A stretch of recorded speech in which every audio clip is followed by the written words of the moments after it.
going to make the season 3 leap on the Sunday morning quarterback podcast this season. We're coming out firing. Let's go! I got my nails done for season 3. Yeah, baby, season 3. Let's go!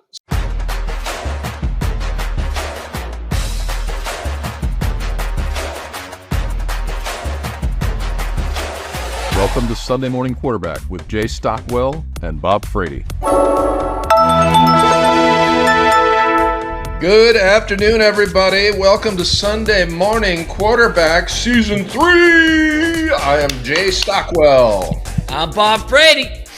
And our special guest today, Demoine Adams. Introduce yourself. Demoine Adams, former Blackshirt Husker, 1998, 2002.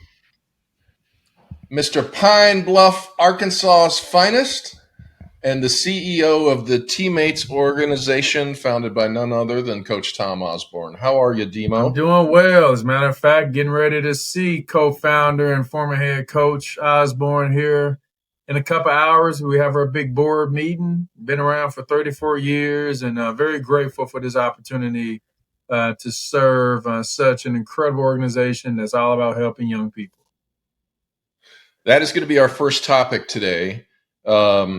And this is our preseason pod. So we're going to get into we're going to have a pre-game pod actually next week with our first guest of the season after Demoine, Adam Carricker. So we're excited about that. But today we're going to cover teammates. We're going to talk a little bit about the Kansas City kickoff game and what we know about the Cincinnati Bearcats. We'll save most of that for the pregame pod. But then we'll talk a little bit about the team, the coaching changes, who are the impact players for the Huskers this year, and then we'll go through game-by-game predictions. Anything else I missed on the agenda, boys? Yes, you missed wishing our friend Demo a happy birthday. Oh, that's right. Demo, how old are you now? You know, let's just say I'm old enough to where I can still get out on the field, but only on third down plays. Well, you're looking good, and the pod welcomes young George Stockwell back for another appearance. I'm back after a year off. I'm back finally. Happy for those of you who don't know, this is what happens when Herbie Husker hangs out with Scott Frost. That's a good one. Oh boy, we already got a Scott Frost reference in. Let's go. But George, glad to have you back. He's going to be a senior in beginning next Monday at Blake. So we're excited for him to enter his senior year and do some great things. So Demo, let's get back to the Teammates organization real quick. Bob and I have been huge fans. You guys do the Lord's work in mentoring. You've done over 50,000. You've had 50,000 mentees over the history. Could you just kind of give us the status of the program? And I understand you're still doing great things and have had a great year. Go ahead. Yeah, sir. we just finished up year 34, entering year 35. So April is always our founders month. That's when we'll be celebrating 35 years. Actually, update on the numbers. This past year, we have now served 51,500 students. That means that 51,500 students have been impacted by another positive caring adult in their life. We served over 10,000 students this past year, but there's still a waiting list. There's still students that want to mentor. None of our students are required to be a part of Teammates. Teammates is a school-based, one-to-one mentoring organization where we ask adults from the community to volunteer their time by meeting with a young person at the school during the school day. 96% of our students graduated from high school on time. Average GPA this past year was a 3.4. Average ACT score was a 21. And over 95% of our students reported feeling that their mentor cares about them. And we all know that when it comes to just well-being and mental health, well-being is what leads to well-doing. And so when we can have more adults, mentors that care about our young people, that's going to increase their level of hope, engagement, and, of course, well-being. And that's what we've been doing. Demo, what percentage of the kids go to college? Actually, 41% of our students received a teammates mentoring scholarship out of 683 students. That doesn't mean that we don't have students that are not going to college, but I would say over 60% of our students pursue some form of post-secondary education, whether it's a 4-year, 2-year, trade school, career school. The game has changed. Not everyone is going to a 4-year. Wish I had those numbers, but I was just looking at the numbers as I'm preparing for our board meeting. Over 40% of that 683 of our seniors received a teammates mentoring scholarship, which is incredible because over 60% of our graduating seniors are either Pell eligible, first generation, or free and reduced lunch. So you compare that group of students to the same students without a mentor, less than 80% of these students are graduating from high school on time. Great. So awesome. let's say one of our listeners wanted to help out with teammates, either as a mentor or as a financial partner. How can they best get in touch with teammates to help you out? Best way, find us, teammates.org. There's 2 buttons on the main front of the page. Become a mentor or donate. So many ways that you can get involved. But of course, as a nonprofit, we're always looking for donations. Coach Osborne, he wasn't making Scott Frost or Matt Rhule money back in the day. And so every single year, myself, our incredible development team, we're always looking for donations, pledges, multi-year gifts. We have our biggest fundraiser that's coming up here in October, which we can talk about here later. And then, of course, grants. So every single year, we need more mentors. And to do so, we cover the background checks, the costs per match, the liability. But the best way and the most effective way that we can make a difference to help shape the next generation of leaders is that gift of time. Go to teammates.org. So if anybody out there is a golf mentor, Demo actually needs a golf mentor. They are tearing up the Lincoln Country Club. And actually, they're just having Demo go out and play 18 holes, and that should cover the first half of the renovation of the course. So if any of you can help the CEO of teammates in golf, there's an opening. Well, I can always receive a donation of all those balls that I hear that I hit in the water or they get stuck in the trees or whatnot. So yes, so any type of mentorship. But Happy Gilmore, now that I think about it, he received a mentor and he turned out pretty well. So I think there is hope, Bob. If someone out there wants to teach me, because not for me, I'm too old. For you, there's hope. Not for me. Because Bob, I don't think you helped me much. Jay, he actually, helped me a little bit, told me not to think. And, even George, gave me a high five here and there. Bob, I don't think you even said good job at all. I'm a tough love kind of guy. My dad was a Navy man, so. Well, let's just be clear, Demo. Bob has his own issues and his own need for mentorship. Golf is my enemy. Golf is my sworn enemy. George, you got any questions for Uncle Demo? I don't think so for now. No. All right, let's roll. Let's go. What are some of the big changes? One more thing. I can't. You're so close to Coach Osborne, and saw him on the field the other day with Coach Solich. How's he doing? The guy seems to defy age and seems to be doing incredibly well. What's the update? He's doing great.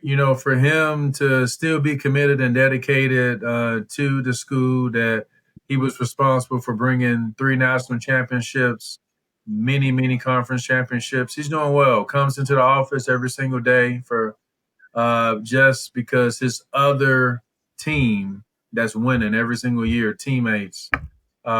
He's doing great. It was great to see Coach Solich, for him to be back engaged with the program. It was a good feeling for the athletic department to honor him and recognize him, because at the end of the day, he was my head coach. And so that meant something to me. because we were still good even after Coach Osborne retired. Went to a bowl game every year. We won the last conference championship against those Texas Longhorns. Even went to the National Rose Bowl championship my junior year. Let's not talk about the results of that game. But I say all that to say Coach Osborne is doing well. And I'm just very fortunate. Even though I got recruited by Coach Osborne, I did not get to play for Coach Osborne, but I get to play for him every single day on his other team called Teammates Mentoring, which he is still dedicated and committed day by day. One more topic on Teammates, the Gala. Just give us a snapshot of the Gala. Yep. So every year we have our biggest fundraiser. This year is on Sunday, October the 26th. We always have a very special guest, which brings a draw of anywhere between 1,500 to 2,000 people. This year is actor, comedian, writer Bill Murray. So he is going to be our special guest. It's going to be in Omaha at the Highland Performing Arts Center. Tickets are not on sale yet, but if you go to our website, if you like us on Facebook, follow us on our social media channels, more information will be shared. But that is a really, really good way to come out, be entertained, but support a great cause, a cause that inspires students to reach their full potential through mentoring. Sunday morning quarterback will be there on site, so looking forward to that. All right, Bob, take us away. Let's get going into the season, man. Or what's your first take of the year? How are we feeling? My first take of the year is I think that everyone in the state of Nebraska is over-believing heavily in the year 3 Matt Rhule jump. Like, okay, it's year 3. We had a little year 2 progress. We made a bowl game. Now we're going to have that big jump in year 3. Everybody's fingers are crossed. All the corn tassels are crossed in Nebraska because everybody's hopeful. But everybody is so hopeful because they're scared. And they're what are they scared of? What are they scared of? They're scared of it not happening. Listen, we've been drinking the Kool-Aid for so long that we might as well be that big old jug that crashes through a wall. Wow. Is this the year that it finally happens? Demo, you're there. You're on site. You're in town. What are you seeing down there? I'll have to disagree with the hope that people are scared. I think, you being a numbers guy, you should know better than anyone. It's year 3.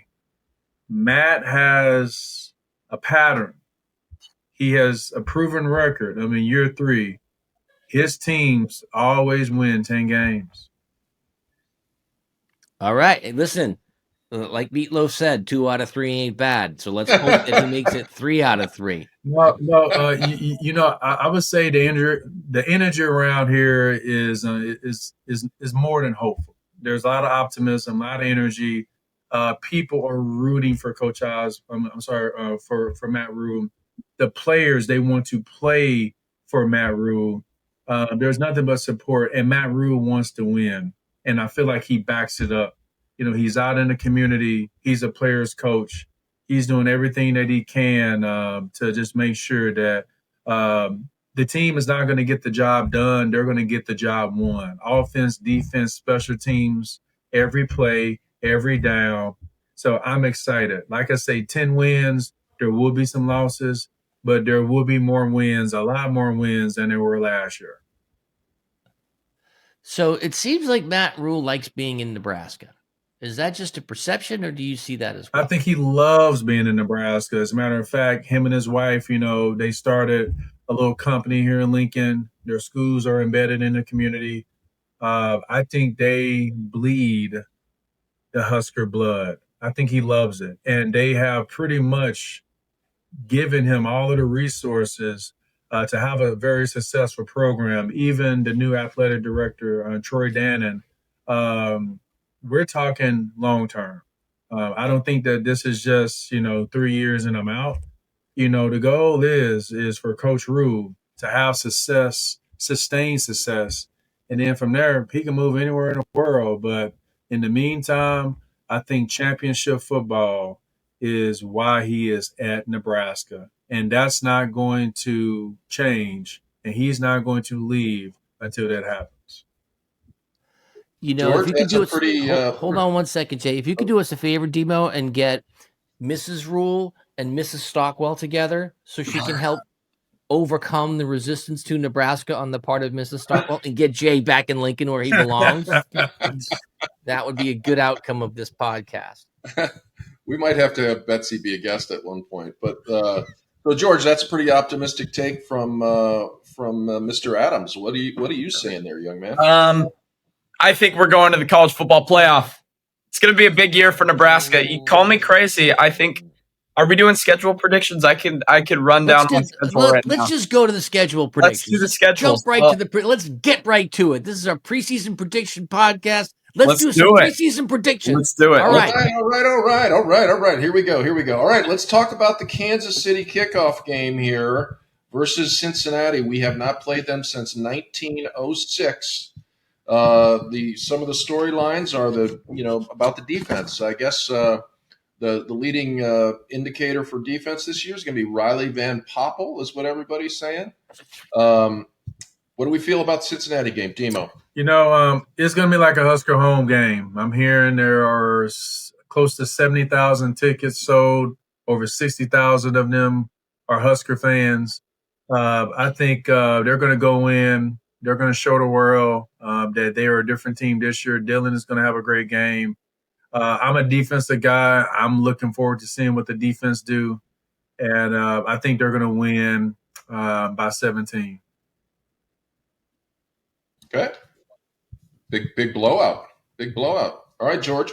I think this is going to be a sweep. I mean, the only guy we have to worry about is their quarterback, Brendan Sorsby. He threw for 64% completion last year, just under 3,000 yards at about 18 touchdowns, 7 interceptions. So he's a solid quarterback. They started out 5-2 last year, but ended up losing 5 in a row. So it's really up to our defense. I'm not worried about the offense. I think that under Dana Holgorsen, we'll have a great second year under him with Matt Rhule, Emmett Johnson. You got a couple transfers like Dane Key, who's a really good wide receiver. He was named a single-digit number, along with guys like Ja'Cory Barney.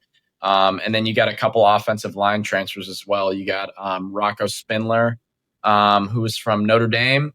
Elijah Pritchett, big guy, like 6'7", 6'8". He's from Alabama. So you got a lot to look out for. I think this is going to be like a 48-10, 48-15 game. I think this is going to be an easy win for Nebraska. Whoa. Wow. All right, Bob Frady. I think it's. I'm taking all of my games pass fail this year. I'm not going with spreads or nothing. So I'm going to say win. Solid win. I think that we take the lid off the offense a little bit, which is why we're sporting the white hats today, because it's all going to be about how well the offense executes. All the losses in the last couple of years have come down to basically a failure of execution in close games. I think they finally pull that Band-Aid off the scab this year and find out it's healed. So I think a win. I think you're right, Bob. I think this year is the year of the coordinators, and I really like the combination of Dana Holgorsen and the co-offensive coordinator Glenn Thomas, who's also a quarterbacks coach, and then I think John Butler is going to be a good backfill to Tony White, and then I'm really looking forward to seeing our special teams. Archie Wilson made quite a name for himself with his emotional response to being away from his family, but looking forward to seeing him kick with both legs. So I think you're right, guys. I'm going with a win at Nebraska, 31-17, in the first game there in Kansas City. All right, so we're unanimous on that one. Second game, we'll go faster through these now. I'm going to give Akron a win. Go ahead, George. Win. It's going to be a blowout. And Yep, the same. It's going to be a hot first home game. They need to bring the balloons back. That's going to be a win. And a win. I didn't even know that Akron played football. So it's the Akron Tires. I think they're going to roll the Akron Tires in their first game this year. And then we've got Houston Christian. I talk about who? What? Exactly. Never heard of them. I think I can answer that one for everybody. Who wrote the schedule for Nebraska this year? Was this Matt Rhule himself? The Indiana type of schedule. Yeah, who took Tennessee off the schedule this year? Seriously. Ooh, don't mention that. Okay, HC. I'm going to say win. I'm going out on a limb. I'm going to claim a win. We're 3-0, and then it gets serious. Hey Bob, have you done your research on the Michigan game? Are we getting the RV? I don't even know if we have tickets. So here's what's going to happen. Don't worry about that. We'll have tickets. They're going to go Michigan. It's a lot for your fifth rated podcast. You can go to the HCU game. We'll roll out the red carpet for that. Michigan, not too sure about that. So let's see. So no, I haven't solidified that yet, but we do want to have a little surprise for our fans. So the first big test of the season will be against Michigan on September 20th at 12:30 in the afternoon. Should be a lovely day in Lincoln. Demo, who's going to win that game? I think this is going to be the first test for the defense. Did my homework on that Michigan quarterback.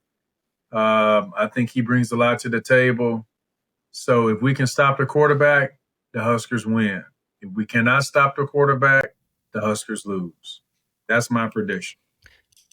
Okay, that's not a prediction, Demo. That's like, well, if they score more points, then they'll win. And if they score less points, then they'll lose. I'm like, I don't need any blinding glimpses into the obvious here. Who's going to win the game? So, of course, my hope is the Huskers, they will put points on the board. Michigan will put points on the board. I'm a realist. I see the game a little different. As a former player, I'm not going to get up and clap and, give high fives until the fourth quarter. So I would say the Huskers will win. By that time, the Blackshirts should have gotten their feet wet. They should have earned their black shirts. They need to go out and play like black shirts. I'm just letting all of the listeners and the viewers know that the Michigan quarterback has a quarterback. And like George mentioned, there's no issue with the offense. And there's no issue with the defense, but there is a concern because this is a brand new defense. The only part of the defense that is not new is the secondary. So we got brand new defensive linemen. We have brand new linebackers. I mean, we got to be realistic. So my hope is training camp has brought them together so that they can go out and get the job won. But that quarterback is going to be the test. I'd say the Huskers win. What's his name? Bryce Underwood, he's a freshman. He's making about $2.5 million a year. He formerly committed to LSU. He is a really, really good quarterback. He is the best recruit of the class. Okay. So Demo, now you understand why I don't high five you in golf. Like, I like to save mine until the end, till we get to the end, and then we can have a attaboy. Oh man. Former George, what's your prediction? Michigan. Look, I think with Sunday morning quarterback in Lincoln, there's going to be a buzz in the air. There's going to be a feeling. I think the Big Red are going to pull out. I'm a little nervous for the offense in this game because they do have a really senior defense at Michigan. They've got guys like Ernest Hausman, who used to play at Nebraska. So they've got some really good players. I got to be honest, even though this quarterback is a lot of talk, he still hasn't played a snap of college football. He still has not played a snap. So I think that our defense is going to pull out. We've got a really solid defense this year. As Demo said, we've got the secondary coming back. We've got linebackers like Desan McCullough, who transferred from Oklahoma. And then we got the Georgia Southern transfer, who was his conference player of the year, defensive player of the year. So I'm really excited to see our defense. We still got a couple returning edge rushers, including Missouri transfer Williams Nawari, who was a former 5-star. So I'm really excited about the defense, but I think that it's going to come down to how good our offense plays because they have a really good defense. So I think it's going to be a really good defense versus a really good defense. We'll see how the offense does. So that's my prediction. I think we come out with a win. Okay? George gets a win. I'm going to say win as well, 24-21, but I'm going to call it as an overtime win. I think we're going to have a defensive battle, low scoring game, and both teams are going to learn a lot. But I'm going to call a win as well. Freddie? I think that this will be the most anticipated game in Lincoln in years. You got the 3-0 Cornhuskers coming in full of confidence. Here comes big bad Michigan and all their sign stealing, tricks, all their extracurricular elbows that they're throwing to win games. And I think that it will be, like Jay said, a special teams victory. There will be a field goal to win the game, and bedlam shall ensue. Now, all right, guys, we're literally we're 4-0 unanimously here. People should not tear down the goalposts after this game. Please don't. I think we should. I think we need to have the hype. I think we need it. Behave like you've been there before. Yep. And I think that's the difference between those that have been there. We've seen Huskers achieve their glory, but George, I can see him, his generation, those college students. We beat Michigan, and we're just rushing the field. I'm not a believer in that because, like I say, going back to your point, Bob, we may go back and forth with this. We celebrate when the season is done. We rush the field when the season is done. When we get to that Big Ten championship, that's when we do all of those things. But the Huskers, we've been there. We've done that. And my hope is the Huskers have done their due diligence and they know their history so that when they play like they have done this before. The thing that most people don't talk about is that there's an incredible opportunity this year because most of the ranked teams in the Big Ten, we don't play them. Like, we don't play Ohio State this year. We play the California teams. Don't play Oregon this year, and it's like this is if you've ever had an opportunity, this is the opportunity. So this is the time. When I think that we can really make some hay because Penn State we play, Ohio State we don't, Oregon we don't, Illinois we don't, Michigan we do, Indiana we don't, and of course Iowa we do. So this is the time to make some hay. This is the biggest game on the schedule for the rest of the year, and I think that they'll rise to the occasion. All right, moving on to Michigan State. I'm gonna Michigan State's in a transition. I'm gonna give that a win. Same here. Yep. I'm just gonna put my picks through until November 8th. I think we win the next 5 or 6 games in a row until we come to Penn State. I think we're 9-0. I'm just gonna say it right there. Okay, we're so George is 10-0 going into Penn State. That's what it is. 10-0. Laying down the gauntlet. Laying it down. All right, so Maryland. Now we go on the road here, and I think we've demonstrated some flaws on the road. So George, you're a win at Maryland. I'm going to say win at Maryland. Bob, win. Okay, Demo, win in Maryland. Okay, now I'm gonna. We have had a historically tough time at Minnesota. I would agree. So I'm gonna call that a loss because there's personally no way. And professionally. If you're predicting a loss, I'm not going to the game because So for those of you who are new to the podcast, in season 1, Nebraska played at Minnesota, and thanks to Herbie Husker Jr. over here, we ended up having a few words with the people in Minnesota. And anyway, there was some ruckus. There's some videos somewhere. Some people got kicked out. But at the end of the game, Jay was like, we made people pretty angry. We should probably just beat it for the exits. People might get crazy here. And I'm like, come on, it's Minnesota. Everyone's like, oh, tough loss. Oh, sorry for you.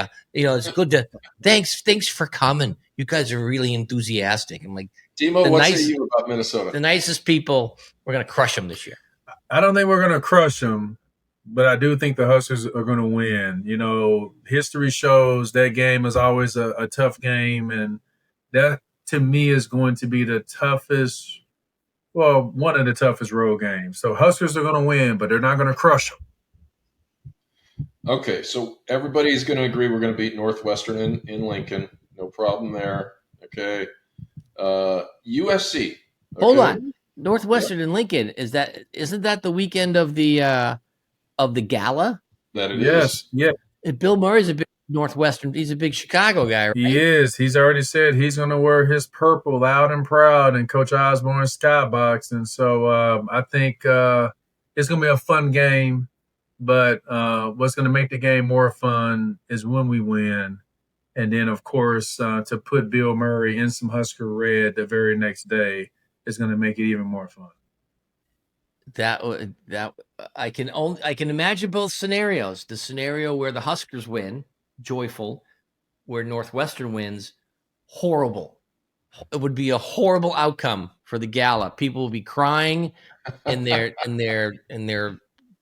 they'll be crying. They'll be wiping their eyes with corn tassels because they're so sad. We don't need that. So beat Northwestern. So that's homecoming. So that's when both Jay and George are going to be wearing their Husker overalls. And so, you have like father, like son wearing their overalls doing homecoming.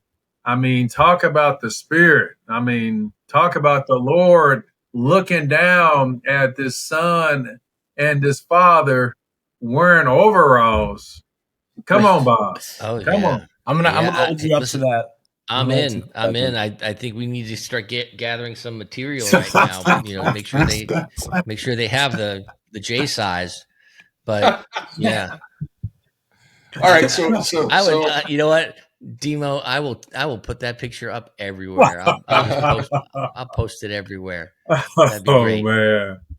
I think that's right about the time George will get accepted into the University of Nebraska. It will be. All right, so we're all in agreement. Everybody wins at Northwestern, right? Yep.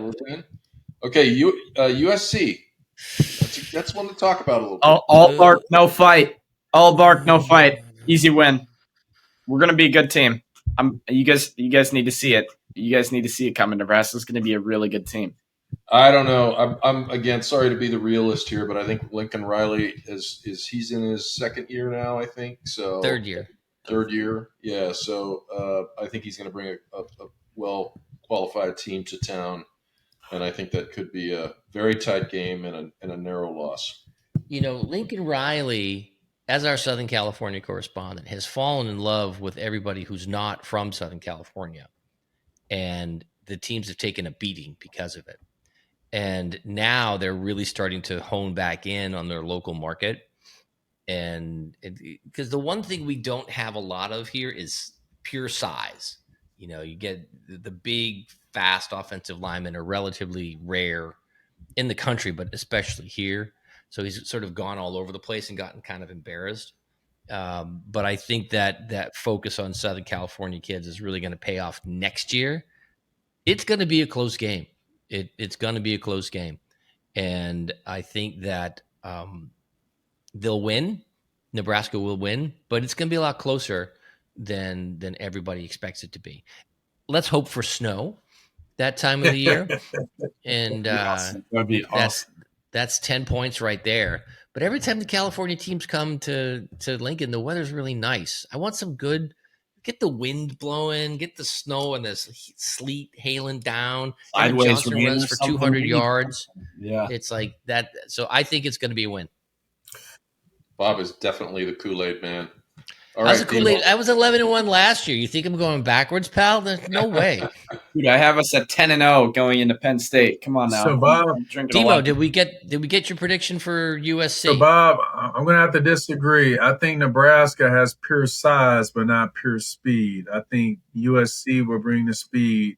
Seeing those players, I've been down to the stadium. Traditionally offensive linemen, they typically look like your big offensive linemen. Nowadays, offensive linemen, they look like trucks, shoulders. They actually have abs. I mean, they look like men. Hear me. They look like men. And so I would say the size is there. The speed, we just have to see. Everyone looks good at practice. But what are they going to look like in the third quarter, in the fourth quarter? Will they still have that grit, that tenacity to finish the game? So I say that is going to be a very tough game. You bring a good point up about Lincoln Riley, but I don't think Lincoln Riley has it. I'm going with the Huskers. It's going to be a close game, Whoa, just like whoa, Minnesota, whoa. but I don't think Lincoln Riley has it. Matt Rhule, he is the new and will be the new King of Thrones for NCAA football. Let me tell you something, Demo. Just like Mike Tyson said, everybody's real fast until they get punched in the face. You punch that team in the face, and they'll fold now. And that's what Nebraska is going to do with USC. Oh man! Wait, oh do we have man! 3 undefeated prognostications You going have on? literally- Come on now. We're talking sugar-free Kool-Aid here, man. You know, you guys are all 9-0, all 3 of you. I'm 7-2 at this point, heading to UCLA, another road trip. And I don't know a lot about UCLA. Does anybody got? Well, they've got the Tennessee transfer, Nico. I am a lever because he left Tennessee, so he's a really good quarterback, but he's got nobody. He's at UCLA. Come on, Deshaun Foster is the coach. A hell of a player. I think back in your day, Demo, outstanding running back for UCLA. He's trying to rebuild the culture. I actually think this is a trap game because you're going to come out 9-0. You're flying. Everybody's super excited. You go out to California. You get some burritos in you. You see some pretty girls running around on the beach out there. You think they're going to be soft, and all of a sudden, bam, surprise game. One of the reasons why Alabama was so good under Nick Saban for so many years is because he never traveled to the West Coast. Never. And in 12 seasons went into the Pacific time zone because that kind of wears you out. I think this is a trap game. I hate to say it, but I think Nebraska is going to lose this game against all expectations. Cost them the number 1 seed in the nation, but I think that this is a UCLA victory.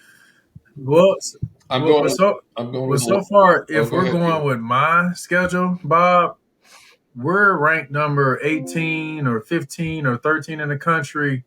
That will only give the Huskers more motivation not to eat burritos, but maybe to go eat some street tacos with, pure pork, chicken, shrimp.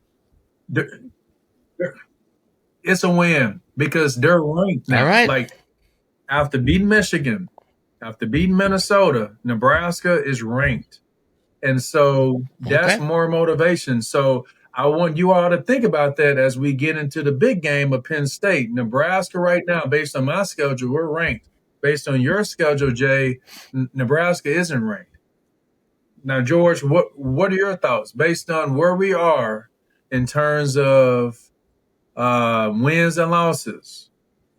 Okay, say we're going into UCLA. We're 9-0. And I mean, we've only had Michigan as a test. We don't know how Michigan's going to do. They could be, if they're a top team, I think that we're 12th, 11th, 10th in the country, a bubble CFP team. I think that if they're bad, then we could be a 15th seed somehow, undefeated. And so I think that we're going to have a lot of motivation to get a win at UCLA. Because we need to get into the CFP. So I think we're gonna blow out UCLA, even though we lost to them last year, which was kind of shocking. But that's what I think is gonna happen. All right, Demo, what was yours? He's gonna win. He's gonna win. Okay, Jay, you're the 4th horseman here. So, and I'm going loss again. I mean, I think 8-4 will be a really good step forward this year. And I just think we're going to struggle with some of these teams, and I hope I'm wrong, but I've just been down the road too many times. So I'm going to say that's a loss, and that's going to lead us into Penn State, where I think we're going to lose our final game of the year. George, Iowa's our final game of the year. What happens for you there? For me, I think we lose to Penn State. Yep, I got us down. That's going to be. If we are undefeated going into that game, it's going to be a whiteout nighttime game, and it's going to be the loudest stadium ever, as it has proven. Penn State is the most dangerous arena to play in when they are good, and you're a good team. So I think we take a loss. I can be honest. I think they're going to beat us by multiple scores. We might be going to that game, so it's exciting, but I'm also a little nervous about that one. College visit. College visit. Yep. I ain't going. From experience, this is when we were in the Big 12 and we always played a non-conference game. 2002, my senior year, we went to Penn State. It was one of the loudest stadiums I've ever played in. 100,000 plus fans, all white. They had Larry Johnson, running back, who ended up going to the Kansas City Chiefs. They ran all over us. It started off okay, but I would say there are only two losses that I have, and Penn State will be one. Got it. Okay. Jay? And Bob, you're a loss too, right? Yeah, I suppose. I'm tracking it. Yeah, and I have us losing at Penn State as well. That's unanimous. Well, here's the thing. They're coming off of a break at this game. Yeah. So they play at UCLA on the 8th, and then they have a break, and then they have to go east. Let me tell you something. As an experienced traveler, all that airplane travel is tiring on a body. And this is one of the reasons I still think that the Big Ten is a terrible organization for having coast-to-coast teams, because these are kids. Yeah, they get paid. Yeah, they have health, all that stuff. But traveling on a plane is not easy. And traveling so much on a plane is not easy. That said, I think that they could surprise this game, but it's going to be a little bit closer than just like last year with Ohio State, where everybody thought it was going to be just this massive blowout. The team will hang tough. Big noon kickoff is what's going to be. So you're saying win? I'm saying loss, but a close loss. Okay. Got it. All right. Then we come back home for post Thanksgiving versus Iowa at home. I'm going to give that one a solid W. I assume everybody will. We need to beat Iowa. This is my second loss. Oh, this is my second loss. For whatever reason, Iowa has become the new Colorado. It's just something about Iowa. They just do the same old. It's nothing flashy. Talk about pure size. Talk about pure discipline. They are one of the only teams that are able to recruit right in their backyard, which I believe Nebraska should be doing the same. But that is the only other loss that I have, which will put us out of the Big Ten Conference, unfortunately. And the playoffs as well. And the playoffs. George, I'm pretty sure you disagree. So convince me why and how Nebraska will beat the Hawkeyes. Let me convince you. Iowa's got this new guy, Gronkowski, as their quarterback. Last year was really embarrassing. That one run by Keldon Johnson, where he literally broke 5 tackles and won basically the game-winning touchdown, was very impressive. But I think our offense is going to be a little bit more disciplined. I think that we've got a really solid running back core: Clinton Ives, Emmett Johnson, a couple of younger guys like Mekhi Johnson. So I think we're going to pull out with a win. A guy from our hometown actually just committed to Iowa for football, which is pretty cool. So yeah, they do kind of recruit right in their backyard. But I think we're gonna win this year. We need to. I hate Iowa. So George, you have us in at 11-1. That would mean likely the Big Ten playoff game and the national playoff. There's going to be probably one or two more Big Ten teams with one conference loss. There might be a couple with 0. So it's 50-50 whether we get in or not, depending on my schedule. And it depends how we do in the Penn State game. If we have one loss, another team has another loss, their loss could be better than our loss. So, I think we're a bubble CFP team. I think we would probably get in the CFP if we did get into the championship. So that's what I think. All right. So George has us 11-1. Bob, what's your thought? I have us at 10-2. With an outside chance of 11-1. I just think there's going to be some stupid game. Just get a flat tire at some point. And this of course assumes good health. Anything happens, all bets are off. But I think we have to. I'm not sure if you guys have seen the lineup of bowl games this year, but I have a new favorite bowl game. Oh boy! It is the Snoop Dogg Arizona Bowl presented by Gin and Juice by Dre and Snoop. That's hilarious. Yeah, laid back. It's like I am all over. I might go to that bowl game just to sit there and drink gin and juice for the entire game. It's the sponsor gave it to me.